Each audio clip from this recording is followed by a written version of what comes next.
சுச்சக்ர வரதாச்சாரியம் சுத்தசத்வ குருத்தமம் ஸ்ரீநிதி ராகவம் வந்தே அபார கருணாகரம் கவிதாஜித கல்லோலி கன்யகா காந்தவக்ஷசே கருணாதி குணாட்யாய கமலா நிதயே நமஹ. ஸ்ரீ சங்கரா தொலைக்காட்சி நேயர்களுக்கு நமஸ்காரம். புன்னகை ராமாயணம் சுந்தர ஸ்பந்தம் 44வது ஸ்லோகத்தை இன்றைய தினம் நாம் அனுபவிக்க உள்ளோம்.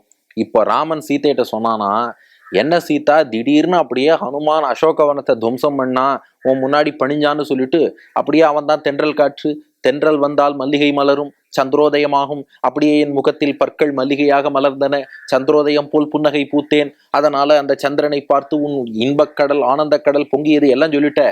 அதுக்கப்புறம் ஹனுமான் பண்ணதெல்லாம் சொல்லவே இல்லையே.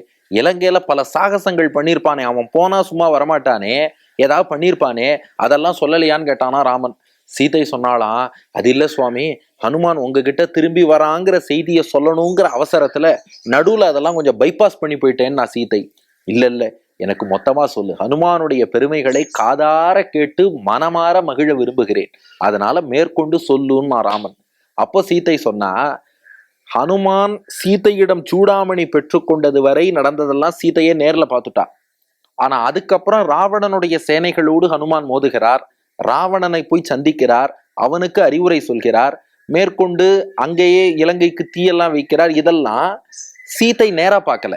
ஆனால் மற்ற அரக்கிகள் சரமா திரிஜடை போன்றோர் இவாள்லாம் சீதையிடம் சொன்னதை கேட்டு அறிந்து கொண்டிருக்கிறாள். அப்போ தான் கேட்டு அறிந்து கொண்டது, சில விஷயங்கள் அனுமானத்தால் யூகித்து அறிந்தது, அதன் அடிப்படையில் மேற்கொண்டு ஹனுமான் பெருமைகளை சொல்ல தொடங்குகிறாள். ஏன்னா முன்பே பார்த்தோம் அல்லவா, சில விஷயங்கள் சீதை பிரத்யக்ஷமா கண்ணாலேயே பார்த்து சொன்னா, சில விஷயங்கள் இதை இப்படி பண்ணியிருக்கான்னா அதை அப்படி பண்ணுவான்னு யூகிச்சு சொன்னா, சில விஷயங்கள் சப்தம் காதால கேட்டு என்ன கேட்டாலோ அதை ரீப்ரொடியூஸ் பண்றா. ஆக இப்போ அரக்கிகள் மூலம் தான் அறிந்த ஹனுமானுடைய பெருமைகளை அப்படியே தொடர்ந்து சீதை சொல்ல தொடங்குகிறாள். சுந்தர காண்டமும் தொடர்கிறது. இப்போது 44வது ஸ்லோகம் சுந்தர ஸ்பந்தத்திலே இப்ப ஹனுமான் இலங்கையில் உள்ள அரக்கர்களோடு எப்படி போரிட்டார் என்பதை சீதை வர்ணிக்கிறார். ஏன்னா ஹனுமான் என்ன பண்ணார், சீதையை பார்த்துட்டோம், சூடாமணி வாங்கிட்டோம், எல்லாம் சரி. சில தொண்டர்கள்லாம் என்ன பண்ணுவா, தலையை கொண்டு வானா முடிய கொண்டு வருவா. ஹனுமான் முடிய கொண்டு வானா தலையே கொண்டு வந்துருவார். அதனால ராவணனையும் பார்த்துருவோம், அவன் என்ன மைண்ட் செட்ல இருக்கான், சீதையை ஒப்படைக்கிறதா இருக்கானா இல்லையா அதையும் தெரிஞ்சுருவோம். ராமன்ட்ட எல்லாத்தையும் தெரிஞ்சுட்டு ஃபுல் ஃபிளட்ஜா செய்தி சொன்னாதான் நல்லா இருக்கும். இது ஹனுமானுடைய திட்டம். அதனால ராவணனை சந்திக்கணும்னா முதல்ல இங்க உள்ள அரக்கர்களை துவம்சம் பண்ணுவோம். எப்படியும் ராவணனுக்கு செய்தி போகும், யாரோ ஒரு குரங்கு பிரச்சனை பண்ணிட்டு இருக்குன்னு, எப்படியும் அவனே நம்மை தேடி வருவான்கிற எண்ணத்துலதான் அசோகவனத்தை துவம்சம் பண்ண ஆரம்பிக்கிறார், அரக்கர்களை தாக்க தொடங்குகிறார். இப்போ அந்த காட்சியை ராமன் கேட்டுக்கொண்டிருக்க சீதை வர்ணிக்கிறாள். உங்கள் இல்லத்திலும் உள்ளத்திலும் எழுந்தருளி இருக்கும் சீதாராமர்கள் முன்பும் ஹனுமான் முன்பும் ஹனுமானுடைய பிரபாவத்தை கேட்க தயாராகுங்கள். ஸ்லோகம். சீதே தே கபினா ஹதாஹி பகவஹ ராத்ரிஞ்சரா துர்ஜயாக ஹந்தாக்ஷோபி ஹதஸ்ததேஷ தபசா சத்யம் த்வயா நிர்மிதஹ இத்யாகத்ய மமாந்திகே சமவதன் ரக்ஷஸ்திரியஸ்தாசமாக இத்யாகர்ணிய விதேகஜா கிரமபூத் மந்தஸ்மிதம் ராமதே. இப்ப சீதை சொல்றா, அசோகவனத்துல இருந்தாலே அரக்கிகள், அவள்லாம் கிடுகிடுன்னு என்கிட்ட ஓடி வந்து சொன்னா, உங்ககிட்ட ஒரு குரங்கு கொஞ்ச நேரம் பேசிட்டு இருந்ததே, அந்த குரங்கு என்ன காரியம் பண்ணிருக்கு பாத்தியான்னு கேட்டா, நானும் தெரியாத மாதிரி, அப்படியா எந்த குரங்கு என்ன பண்ணிட்டுன்னு கேட்டேன். அப்பா அவள்லாம் சொன்னா, சீதே தே கப்பினா, இல்ல உன் குரங்கு தான் அது, உங்ககிட்ட தான் ஏதோ பேசித்து, உன்னுடைய குரங்கு. அதனாலே ஹதாஹி பகவஹா ராத்ரிஞ்சராகா துர்ஜயாகா, வெல்ல முடியாத பல அரக்கர்கள், இந்த இலங்கையில எவ்வளவு அரக்கர்கள் இருக்கா, பல அரக்கர்களை அந்த குரங்கு ஒரே ஆளாகவே கொன்றிருக்கு. ஏன்னா ஒரு ராட்சசன் அரக்கன்னு சொன்னா ரொம்ப டீமன், ஆங்கிலத்துல டீமன்னு சொல்றா பாருங்க, மனுஷனாலேயே எதிர்த்து நிக்க முடியாது. ஒரு ராட்சசன்கிறவன் 100 மனுஷன் அடிச்சிருவான். ஆனா ஒரு குரங்கு ஆயிரக்கணக்கான ராட்சசர்களை அடிச்சிருக்குன்னா அது சாமானியமான விஷயம் கிடையாது. தே கபினா ஹதாஹி பகவஹா, பல பேர் கொல்லப்பட்டு இருக்கிறார்கள். அவள்லாம் ராத்திரிஞ்சராகா, இரவில் நடமாடக்கூடிய அரக்கர்கள், துர்ஜயாகா, எளிதில் வெல்ல முடியாதவர்கள், அவளெல்லாம் அந்த குரங்கு அடிச்சிருக்கு. அது மட்டும் இல்ல, ஹந்த அக்ஷோபி ஹதஸ்ததேஷ தபசா, ஹந்தஹா ஹந்தாக்ஷோபி ஹதஹா தத் ஏஷகா.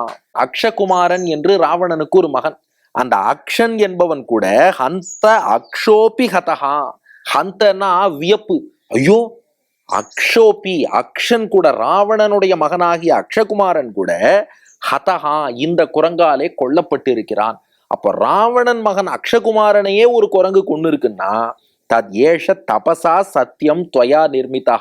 அந்த அரக்கிகள் சொன்னாலாம், எங்களுக்கு புரிஞ்சு போச்சு சீதா, உன்னுடைய தபஸால் நீ ஒரு குரங்கை உருவாக்கி இருக்கிறாய். ஏன்னா உன்கிட்ட கற்புங்கிற தபஸ் இருக்கு.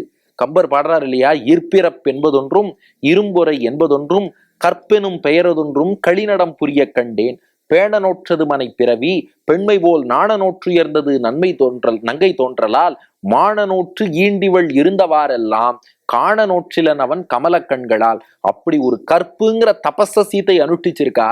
அதனால அரக்கிகள் சொன்னாலாம், உன்னைத்தான் நாங்களும் பாக்குறோமே, நீ பெரிய தபஸ்ல இருக்க, உன்னுடைய தவத்தை கொண்டு நீ தான் இப்படி ஒரு குரங்கை கிரியேட் பண்ணியிருக்க. ஏன்னா அந்த தவ வலிமை இல்லாத ஒருத்தரால எவ்வளவு பராக்கிரமத்தை வெளிப்படுத்தவே முடியாதுன்னு அரக்கிகள்லாம் வந்து சொன்னதை இப்போ சீதை ராமன்ட்ட சொல்றாளாம். இத்தியாகத்திய மமாந்திகே, சுவாமி இப்படி அரக்கிகள்லாம் எங்கிட்ட ஓடி வந்து சமவதன் ரக்ஷஸ்திரியஸ்தாசமாகா, எல்லா அரக்கிகளும் எங்கிட்ட வந்து வந்து இவர் உங்ககிட்ட ஒரு குரங்கு பேசிட்டு பாரு, அது சாதாரண குரங்கு இல்லை, உன் தபஸால நீ தான் உருவாக்கி இருக்க, அதனாலதான் அத்தனை அரக்கர்களையும் தனியாளா அழிச்சுடுத்து, ராவணம் பிள்ளை அக்ஷகுமாரனே அழிச்சுடுத்து, அது உன் தபஸால் உருவாக்கப்பட்ட குரங்குன்னு அரக்கிகள்லாம் சொன்னா என்று சீதை சொல்ல, இத்யாகர்ணிய விதேகஜா கிரமபூத் மந்தஸ்மிதம் ராமதே. ராமா, இவ்வாறு சீதை சொன்ன போது உன் முகத்திலே ஒரு புன்னகை தோன்றியதே ராமா, அதைத்தான் எங்களுக்கு நீ வடுவூரிலே காட்டிக் கொண்டிருக்கிறாய் என்று ரசிக்கிறார் வில்லூர் சுவாமி. அப்ப ஸ்லோகத்தின் மொத்த கருத்து என்னன்னா, அரக்கிகள்லாம் கிடுகிடுகிடுன்னு சீதைட்ட ஓடி வரா. ஓடி வந்து சொன்னாலாம், இந்த ஒரு குரங்கு உன்னோட பேசிட்டு இருந்ததே, அரக்கர்கள் பல பேரை அழிச்சிருக்கு, அழிக்க முடியாத வெல்ல முடியாத அரக்கர்களை எல்லாம் அழிச்சிருக்கு, அக்ஷகுமாரனையே தாக்கி காலி பண்ணிடுத்து, அதனால உன் தபஸால தான் நீ அந்த குரங்கை உருவாக்கி இருக்க போல இருக்கு அப்படின்னு அரக்கிகள் சொன்னா. இத பின்னாடி சீதை ராமன்ட்ட சொல்ல, அதை கேட்டு ராமன் புன்னகை செய்கிறான். அந்த புன்னகையைத்தான் வடுவூரிலும் நாம் அனுபவிக்கிறோம் என்பது ஸ்லோகத்தின் கருத்து. இனி 3 விஷயங்கள். ராமனுடைய புன்னகைக்கான காரணம் என்னன்னா, ஹனுமானுடைய பராக்கிரமத்தை நினைச்சு ராமன் புன்னகை செய்கிறான். ஆகா, என் ஹனுமான் ஒரே ஆளா இருந்து இத்தனை பேர் அழிச்சுட்டானா, அந்த பராக்கிரமத்தை எண்ணி ராமன் புன்னகை செய்கிறான். அது மட்டும் இல்ல, அந்த அரக்கிகள் சொன்ன வார்த்தை சீதையின் தபஸே ஹனுமான உருவாக்கி இருக்கு என்று சொன்னா இல்லையா, ராமன் நினைச்சு பார்த்தானா, அப்கோர்ஸ் கரெக்ட், ஹனுமான் முன்னாடியே வந்திருந்தாலும் சீதையின் அனுகிரகத்தை பெற்றிருக்கிறார். தாயாரத்தான் விஜயலட்சுமின்னு சொல்றோம், அவளைத்தான் வீரலட்சுமிங்கிறோம். அந்த விஜயலட்சுமி வீரலட்சுமி அவளுடைய அனுகிரகம் கிடைச்சிடுத்துன்னா அப்புறம் வீரமும் விஜயமும் இன்னும் பன்மடங்கு பெருகிடும் இல்லையா. அப்போ சீதையின் கட்டாட்சம் பெற்றதால் இன்னும் ஹனுமானுடைய பவர்ங்கிறது இன்னும் கூடியிருக்கு. அதனாலதான் இத்தனை அரக்கர்களை தனி ஒருவனாக அவன் வென்றிருக்கிறான்னு அதை ராமன் நினைத்தான். அந்த ஹனுமானுடைய பராக்கிரமத்தை நினைத்ததாலே புன்னகை செய்தான். இது புன்னகைக்கான காரணம். 2, இந்த புன்னகை உணர்த்தும் ஹனுமானுடைய குணம் என்னன்னா, அவருடைய பராக்கிரமும் வலிமை. ஏன்னா ஹனுமான்னு சொன்னாலே அந்த வலிமை பவர் அதுதான் நமக்கு ஞாபகம் வரும். அது எப்பேற்பட்ட பவர்னா, சீதையனுடைய தவமே ஒரு வடிவெடுத்ததோ. தபஸ் பண்றவருக்கு வடிவம் இருக்கு, தபஸுக்கு வடிவம் உண்டானா, ஒருவேளை அந்த தபஸுக்கு ஒரு வடிவம் இருந்தா மைட்டி ஹனுமான், பவர்ஃபுல் ஹனுமான், ஹனுமானுடைய அந்த வலிமை இருக்கே, அவருடைய ஆற்றல் இருக்கே, அத தபஸின் வடிவம் என்றே ஹனுமானை சொல்லலாம். அப்படிப்பட்ட வலிமையும் ஆற்றலும் கொண்டவர்னு அவருடைய வலிமை ஆற்றல் தனி ஒருவனாக இருந்து எத்தனை பேராக இருந்தாலும் அவர்களை வீழ்த்தக்கூடிய அந்த தன்மை, இதையெல்லாம் இந்த ஸ்லோகத்திலே நாம் ரசிக்க முடிகிறது. இனி இதை அனுபவிக்கும் நம்ம நேயர்களுக்கெல்லாம் என்ன பலன் அப்படின்னா, வாங்கோ ஸ்லோகத்தை சேவிச்சுண்டே அந்த பலனையும் பார்த்துருவோம். சீதே தே கபினா ஹதாஹி பகவோ ராத்ரிஞ்சரா துர்ஜயாக ஹந்தாக்ஷோபி ஹதஸ்ததேஷ தபசா சத்யம் த்வயா நிர்மிதா இத்யாகத்ய மமாந்திகே சமவதன் ரக்ஷஸ்திரியஸ்தாசமாக இத்யாகர்ணிய விதேகஜா கிரமபூத் மந்தஸ்மிதம் ராமதே என்று தினந்தோறும் சொல்லி வருவோருக்கு லக்ஷ்மி கட்டாட்சத்தால் சீதையின் அனுகிரகத்தாலே நல்ல உடல் வலிமையும் ஆரோக்கியமும் கிடைக்கும். ஹனுமானுக்கு எத்தகைய வலிமை சொல்கிறோமோ, அவர் லெவலுக்கு இல்லாட்டாலும் நம்ம அளவுல அடிக்கடி பார்த்தா ஏதோ ஒரு வியாதின்னு வந்து படுத்திகிட்டே இருக்கு. அப்படியெல்லாம் நோய் நொடி இல்லாமல் நல்ல ஆரோக்கியத்தோடும் உடல் வலிமையோடும் நீண்ட ஆயுளோடும் வாழ்வதற்கு இந்த ஸ்லோகத்தை சேவிப்போம். சீதையினுடைய கட்டாட்சம் தாயார் அனுகிரகத்தால் எல்லா வலிமையும் ஆற்றலும் ஆரோக்கியமும் உண்டாகும். நன்றி, வணக்கம்.